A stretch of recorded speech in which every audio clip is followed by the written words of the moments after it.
अस्सलाम वालेकुम दोस्तों। आज से हम शुरू कर रहे हैं एक खास सीरीज सोनाली मुर्गी बनाम कोयल पक्षी। अगर आप कम बजट में एक प्रॉफिटेबल बिजनेस शुरू करना चाहते हैं तो इन दोनों में से कौन सा आपके लिए बेस्ट रहेगा। आज पहले एपिसोड में हम जानेंगे कि इनके चूजे कहाँ मिलेंगे और इनकी कीमत क्या है। सोनाली मुर्गी के चूजे आपको लोकल हैचरी या फीड की दुकान पर मिल जाएंगे, जिनकी कीमत 25 से 35 रुपए होती है। वहीं कोयल के चूजे लोकल खनिकों के पास सिर्फ 5 से 7 रुपए में मिल जाते हैं। यानी शुरुआत में कोयल में इन्वेस्टमेंट बहुत कम है। अगले एपिसोड में हम इनके शेड के खर्च पर बात करेंगे। सोनाली मुर्गी को बड़ा करने के लिए आपको एक अच्छा और हवादार बड़ा शेड बनाना होगा, जिसमें खर्च थोड़ा ज्यादा आता है। लेकिन कोयल पक्षी साइज में बहुत छोटे होते हैं, इसलिए इन्हें बहुत कम जगह में बांस और तिरपाल की मदद से कम खर्चे में पाला जा सकता है। पिंजरे यानी केज सिस्टम में तो आप एक छोटे से कमरे में हजारों कोयल पाल सकते हैं। इसलिए शेड के खर्च में कोयल बहुत किफायती। चूजे लाने के बाद पहले हफ्ते अगर सही देखभाल न की जाए तो बड़ा नुकसान हो सकता है। सोनाली मुर्गी के बच्चों की ब्रूडिंग के समय तापमान का ध्यान रखना पड़ता है, लेकिन ये मजबूत होते हैं, इसलिए मोर्टेलिटी कम होती है। दूसरी तरफ कोयल के बच्चे पहले हफ्ते बहुत ही छोटे और नाजुक होते हैं। थोड़ी सी ठंड या पानी के बर्तन में डूबने से ये मर सकते हैं, इसलिए कोयल की ब्रूडिंग में 24 घंटे अलर्ट रहना पड़ता है। एक सोनाली मुर्गी को बेचने लायक 1 किलो वजन होने तक लगभग 2.5 से 3 किलो फीड की जरूरत होती है, जो काफी खर्चीला है। वहीं एक कोयल पक्षी पूरे दिन में सिर्फ 20 से 25 ग्राम दाना खाता है।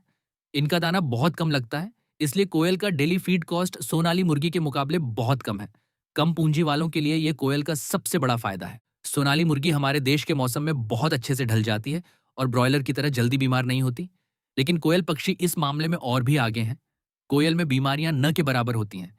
इनकी इम्यूनिटी इतनी हाई होती है कि अगर फार्म में साफ सफाई रखी जाए तो दवाइयों की जरूरत ही नहीं पड़ती। सोनाली मुर्गी पालन में आपको नियम से रानीखेत और गंबोरो जैसी बीमारियों के टीके यानी वैक्सीन लगाने ही पड़ते हैं।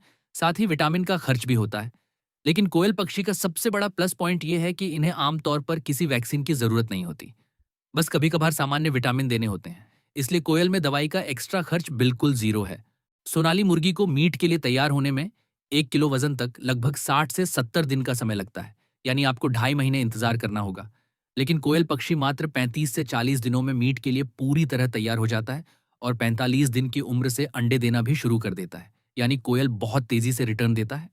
सोनाली मुर्गी का मार्केट बहुत बड़ा है। हमारे लोकल मार्केट में इसे देसी मुर्गी के नाम से हाथों हाथ लिया जाता है और व्यापारी खुद फार्म पर आकर खरीद लेते हैं। लेकिन कोयल के मीट और अंडे का मार्केट थोड़ा सीमित है। हर बाजार में कोयल नहीं बिकती, इसलिए आपको होटल, रेस्तरां या शौकीन खरीदारों को टारगेट करके अपना मार्केट खुद बनाना होगा। सोनाली मुर्गी में खर्च ज्यादा है, लेकिन प्रति किलो पर मुनाफा भी अच्छा मिलता है। हालांकि बाजार में मंदी आने पर नुकसान का रिस्क रहता है।